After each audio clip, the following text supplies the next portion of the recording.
To me, this genocide that has been ongoing for the past 9 months in such a brutal fashion, it really should be a wake-up call, not just for the people of Global South, but also for the people of these countries, these Western Global North countries. Hey there, climate warriors! Get ready for another wild ride on Are We Fucked? I'm your host, Lisa Camillo, anthropologist and filmmaker, here to navigate the twists and turns of our climate crisis with a blend of wisdom and irreverence. Today, we have a special guest all the way from the majestic mountains of Nepal, the one and only Aashis Joshi. Aashis is a PhD candidate at Delft University of Technology, where he's diving deep into justice and collective action in climate change adaptation. He's all about exploring new paradigms of public education centered on ecology, decolonization, and justice to tackle humanity's ecological overshoot. In this episode, we'll be unpacking some heavy-hitting topics. The war on Gaza is a war on resources, the fears looming over the global south, the mysterious dangers of liquid air, and the impending food crisis. So enjoy your avocados while you can, people. So buckle up and get ready for a roller coaster of insights as we dive into these crucial conversations and teach you how you can dress up a turd. Welcome, Aashis. So great to have you here today with us. How are you? Thank you, Lisa. I'm doing very well. And I'm excited to be here and to have this interesting conversation with you. Same. So where are you right now? Right now, I'm in my hometown of Kathmandu in Nepal. How is the weather there? Have you seen any changes in the weather in Kathmandu and Nepal in general? Yes, indeed, there has been a lot of change. This past winter was, I think, the record lowest snowfall in the mountains in the Himalaya that we have in Nepal. It was, the snowfall was the lowest on record, and the temperatures have, of course, increased. So the temperatures that we are seeing right now at this time of the year, and this is June, are temperatures that we would normally see in August, perhaps. That's really scary. Talking about that, tell us a little bit what you do, because it sounds fascinating and a job that it's going to be very important for the future, really. So I'm a PhD candidate at the University of Technology in the Netherlands, and I'm finishing up my PhD right now. I'm working on my dissertation at this stage. And my research is on climate change adaptation, focusing on the justice and collective action aspects of climate change adaptation. And in my research, I use a form of computer-based modeling called agent-based modeling, in which I try to sort of represent certain policies that might help communities allocate their resources in a fair manner during times of crisis, such as during climate change impacts. And using those models, I try to sort of compare which policies might tend to perform better or give better outcomes for the community and which might not.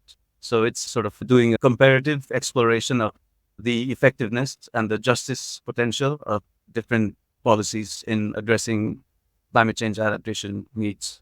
Sounds like a really important research to do. So basically, what we're going to see in the future is going to be less resources available for people. So what you're looking into is how can we allocate in a fair manner what we have left, right? Also food, electricity, all sorts of things. Am I correct? Yes, indeed. I'm focusing on water in my research. But of course, water is very, very closely related to food as well, because we need water to grow food. We do. You are right. We are going to face increasing scarcities of very, very essential resources such as water and food. And we need to find ways to manage these scarcities and allocate resources in a fair manner. How soon do you think we would see that sort of scarcity of food, water, resources, and so on? How fucked are we, basically? I think we're pretty fucked. It's very hard to sort of put a date or timeline on how soon these impacts or scarcities are going to hit us.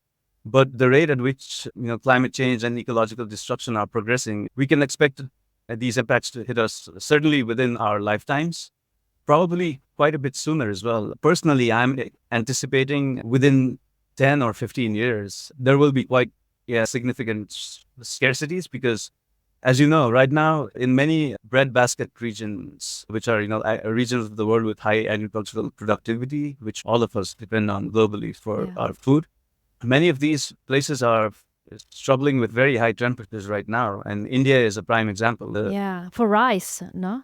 Rice, wheat is probably a larger share of the agricultural output in India, but certainly yes, in the breadbasket regions of India, even as we speak right now, they're experiencing temperatures well above 45 degrees. So some of them are experiencing Insane. 47, 48 Yeah.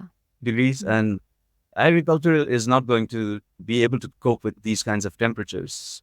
So indeed, this is a really terrifying prospect. The climate crisis is indeed ultimately a food crisis. Yeah. And if we don't have a reliable supply of food, we can expect societal turmoil and all sorts of conflicts happening, which impact the stability of our world, of our lives. Also, it's not just about food, but the kind of heat waves, the intensity and frequency of heat waves that we are seeing. It's just not possible for the human body to deal with heat waves beyond a certain point. There's this temperature that scientists call the wet bulb temperature, Yes, indeed. which includes both the actual temperature and the humidity. So the more humid it is, the more difficulty you have in sweating, so losing heat. You know what I saw last night when I couldn't sleep, like many of us do at night on Twitter? Somebody tweeted, we should have a scarier term for wet bulb temperatures because not scary enough and doesn't give a really visual or understandable reality of how scary that is.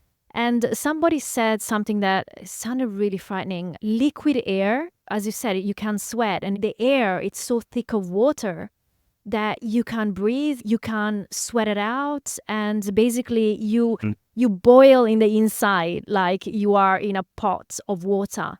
And I was like, oh my Yeah, god, that is definitely, that works so well. Liquid air, it's frightening. We should call it that way so people really get it, what the future is holding for us. indeed. There are many terminologies that we use in the climate action or climate change realm that appear very neutral, which don't convey the real No. intensity and seriousness of the Yeah. impacts that we are facing.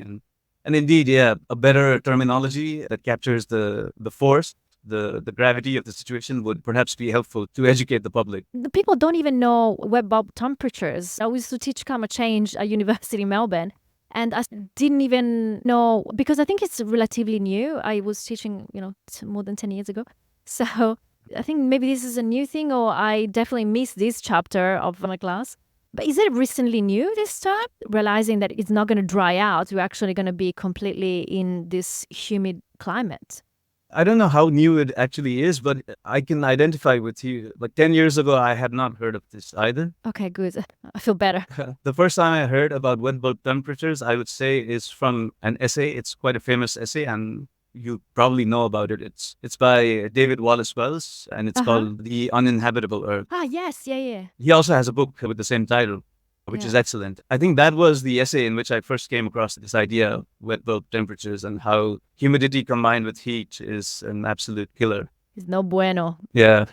So going back to adaptation and everything and scarcity and all this incredibly scary things you are looking into, what scarcity is going to lead us towards? Because you mentioned civil wars. I just came across, I think a few days ago on Instagram, a really telling picture of a domino effect. And you have climate change hitting all these different other dominoes with different names on. And one of them was scarcity, civil wars, and then nuclear wars was like next to it.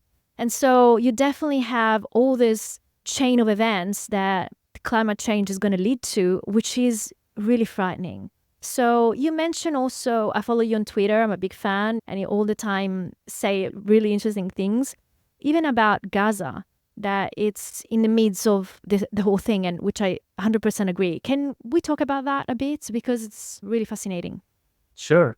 Sure. I think it's a very important thing to talk about because what's happening in Gaza and in Palestine is really a vicious, settler colonial assault that's happening on the people there for land, which is the most important resource for Yeah. anyone. And this genocide is very important to discuss because exactly for the reason that we are going to face resource scarcity in the future. And the way I see the West, the US-led West, so it's the US and the UK and many other European countries, Canada, Australia as well. Yeah, a lot of suckers following the US for some reason. Yes, these nations are giving their full support to Israel as it commits this genocide. Yeah. And to me, it should be seen as a really serious statement of intent from these nations about their plans for the future. The way I see it is that given all the turmoil that we are going to face as a result of climate and ecological destruction, the rising temperatures, the increasing scarcities, including of food, the mass migrations that are going to happen, it seems like these Western nations, led by the US, have adopted a policy, or they've decided, instead of cooperating with the other nations of the world on how to actually address these great existential problems, their actions in Palestine show is that they have decided to try to control resources from other people, especially from the global south. So scary. And this is, of course, just a continuation of the European colonialism that has been going on for 500 years now. And now, at this moment in humanity's history, where we need to work together the most, the plans from these powerful and wealthy Western nations seems to be that they will invest in their military industrial complex. They will invest in their systems and institutions for propaganda, and they will use all their might to try to control resources from other places and other people, especially from the global south, so that they can maintain their economies, they can maintain their lifestyles and their wealth and power. So to me, this genocide that has been ongoing for the past 9 months in such a brutal fashion, it really should be a wake-up call, not just for the people of global south, but also for the people of these countries, these Western global north countries. Because instead of investing in climate action, in healthcare and education and social programs inside these Western nations, the ruling classes and the leaders of these nations, what they're doing is they're diverting resources from those social programs into their military, into systems and tools of domination, and dominating not just other countries and other people, but it will come back to within those nations as well. So as we are seeing recently, how protests in support of Palestine's freedom have been brutally suppressed by police forces, even inside universities in Yeah. these nations. So yeah, it seems pretty clear what the intention of these nations are moving forward, and people of the world have got to realize this and wake up and organize ourselves accordingly to face these powerful forces, powerful and destructive forces. It feels like it's a very scary precedence that they're creating. So they're basically saying, we need land, we need resources, so we're going to take it. We don't care about people, we don't care about human rights. We're just going to do whatever we want because we have the power of the guns and the weapons. And they're experimenting new weapons also in Gaza, right? I think some new drones and some really scary laser. Indeed, it's terrifying. Drones, AI systems that sort of identify which people to kill, and God. without people having to decide for themselves. So people don't have to make the difficult decision of which human beings to wipe out, basically. The AI systems are making the decision for them. So it's easier for people who want to commit genocide. So indeed, they're investing a lot of resources in these kinds of advanced, weapons and systems of destruction. Even right now, there are many universities in the West, in the US and in Europe, that have research ties with arms companies, weapons manufacturers, including in Israel. And they are helping do research and development of these kinds of terrifying devices, which is really shocking. I mean, the fact that universities can agree to do this kind of, world-destroying research, when outwardly they say that their mission is to improve the world, but so behind the scenes, they are aligned with these plans for colonialist domination that of the ruling classes of these Western countries.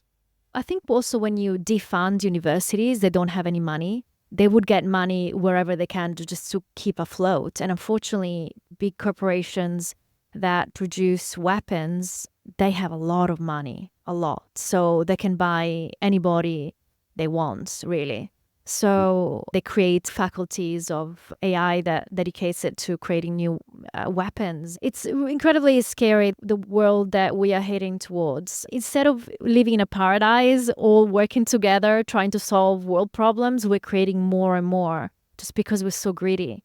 Yeah, things are moving so rapidly, not just in terms of the climate and the biosphere, but also in terms of the geopolitics. For me, that is actually the scariest part.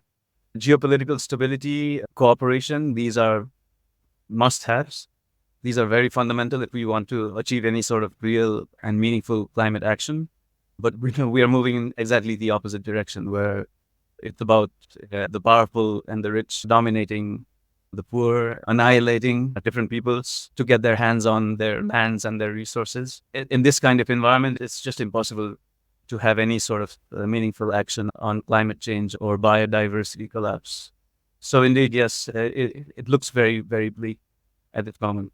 Yeah. With your research, what are the adaptation policies that work? What are the things we wish we could see happening more? How can we fairly allocate resources, whatever is left? Well, in my research, I mostly used the principles that this Nobel Prize winning economist, Elinor Ostrom, identified. Principles are related to how communities in different parts of the world, they have traditionally managed or allocated common pool resources among themselves.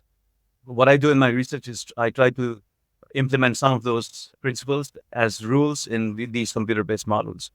And well, some of those rules are we need to have a system of decision making in which the community members are allowed to participate. We need to be inclusive in our decision making processes, not have an elite group of people that is deciding the rules or the policies for everyone.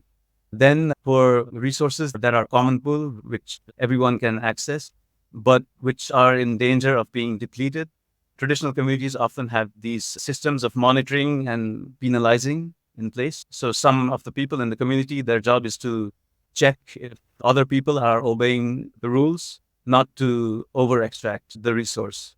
So it's not like China, the credit system there. No, that's terrible. No, it's just if as a community, if you want to manage your resource fairly, then you don't want anyone to be taking more than their fair share, right? But in communities, there could be cases where a few people are tempted to cheat and extract more. Yeah. What many communities do is they assign a person to do this monitoring work to make sure that people are not illicitly or illegally extracting the resource.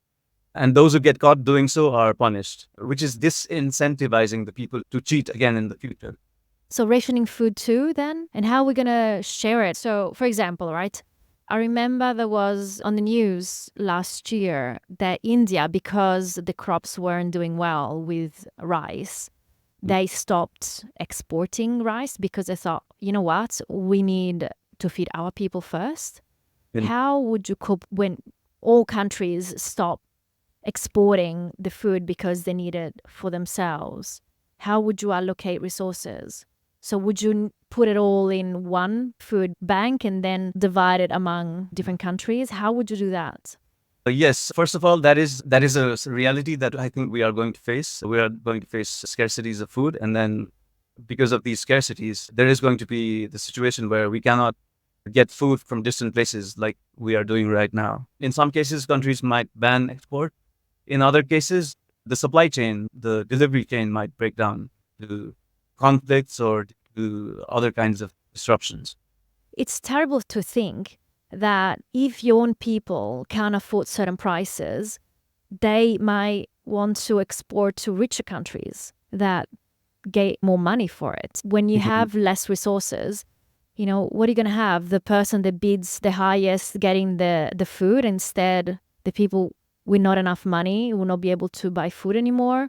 That's a scary scenario that I'm seeing happen in the future, which I think is really unfair. And as you said, is all about climate justice as well, having an allocation to all resources that everybody should be able to afford being fed, not just the rich countries or rich people. Yeah, certainly. And I think, the situation is likely to become so bad. The food scarcity is going to be so bad that it won't even make sense for the people growing food to export it to other countries for a higher price because they need to themselves eat the food, you know? Yeah. So we have to realize that this is a reality that we are going to face, and we have to be prepared to deal with these kinds of food shortages. And it's an absolutely important question. How could we ever do that when the systems of trade and commerce related to food break down? I don't think anyone has the answer right now, or it's very difficult because the climate situation is getting so bad that, first of all, food is going to be increasingly difficult to grow sufficient food. Yeah. So if there's not enough food, how do you distribute it in a fair manner? Just thinking about it theoretically, the ideal situation that we should probably strive for is to try to be as self-sufficient in food production as possible. So like very regionally, locally, in terms of like communities, what we should be trying to do is encouraging producing our own food for ourselves in our communities, within our own regions. And if certain communities and certain regions have deficits in terms of foods, then we could think about sharing with each other. So you're basically saying dismantle the capitalist system because it's so corrupt that I don't think the capitalist system will ever allow such altruistic ways of doing things, you know? Yeah, probably not, because we haven't seen any evidence that the capitalist system is going to care about people more than profits, right? Yeah, exactly. When these food scarcities do hit, then of course the people who are in charge, the ruling classes who lead this capitalist system, they are going to try to control the food supply. I think they will use whatever power they have, their financial, their military power, to sort of protect their own interests first. Yeah, absolutely. And given the fact that, these are the people who rule over us do not have the same interests as we do, their interests lie in protecting their lifestyles, their wealth, and their power.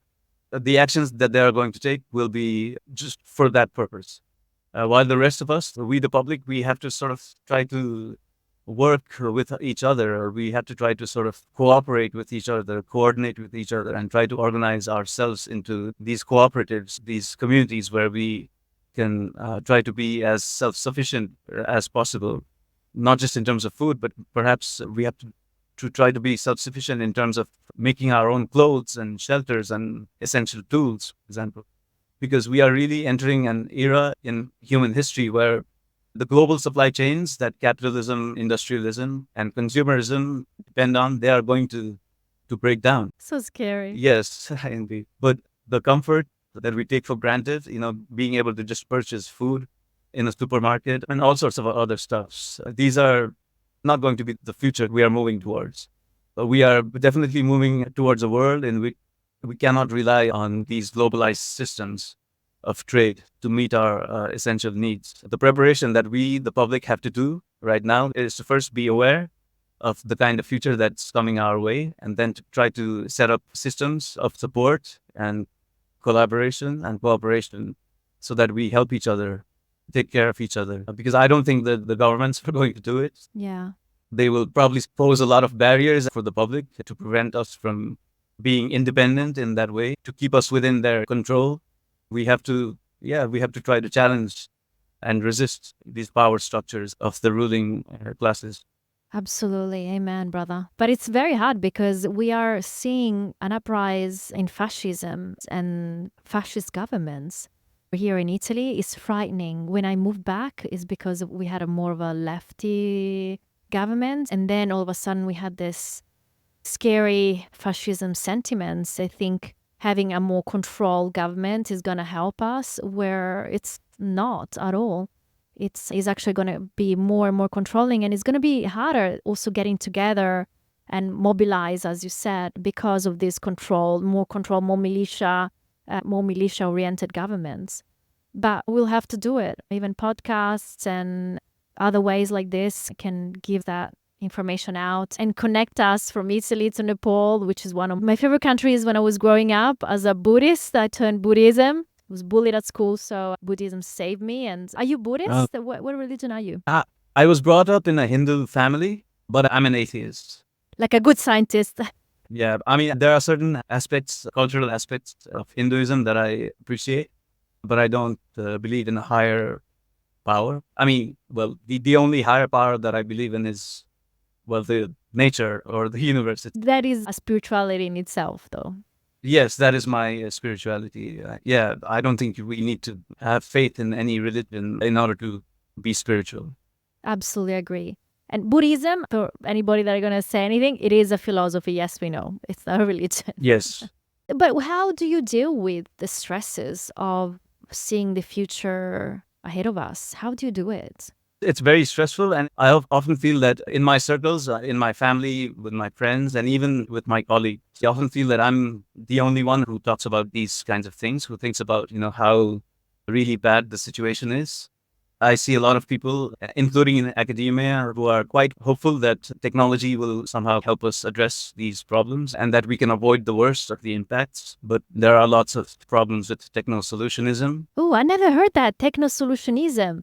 I like that. Yeah, that definitely convey the illusion of technology is going to save us, like Deus ex machina, all of a sudden from the sky and coming and helping us all and save us from our doomsday. Exactly. Yeah, it's exactly like Deus ex machina.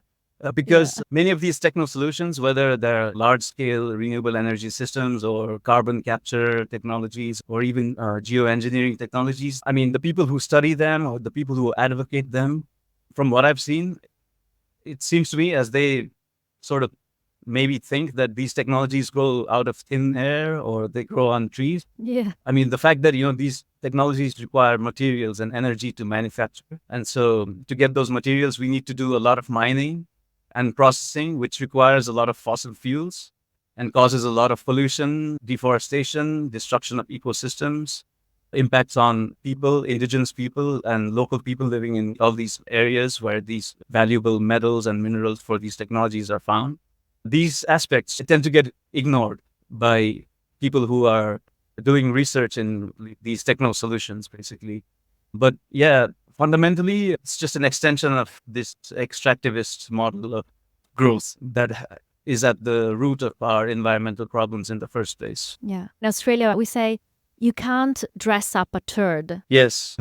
We're trying to make climate change with a pretty dress on and like all these solar panels on top of it, but it's still a turd.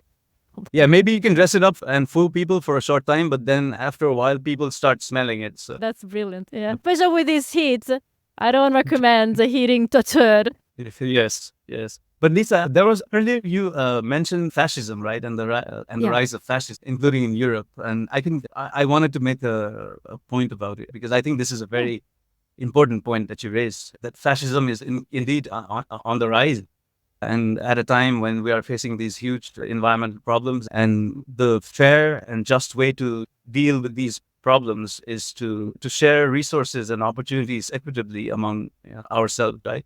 But fascism Yeah. is about control and sort of oppressing certain groups of people. I think the reason why we are seeing this rise in fascism has to do with the lack of awareness and education that people have in terms of the climate and ecological crisis that we are facing. The people are just not educated or aware of what systems are causing these problems that we're facing. Because the education system, the media, they have done a horrible job of actually educating people about the root causes of, climate change and biodiversity breakdown. I think they've been hiding it on purpose. So people keep spending. Exactly. They keep hiding it, and by hiding it, I mean people are unaware that it is this economic system, and it is the governments that are overseeing this economic system that are at the base of these problems. The media and education institutions, other institutions, they are hiding who the real agents of our planetary destruction are.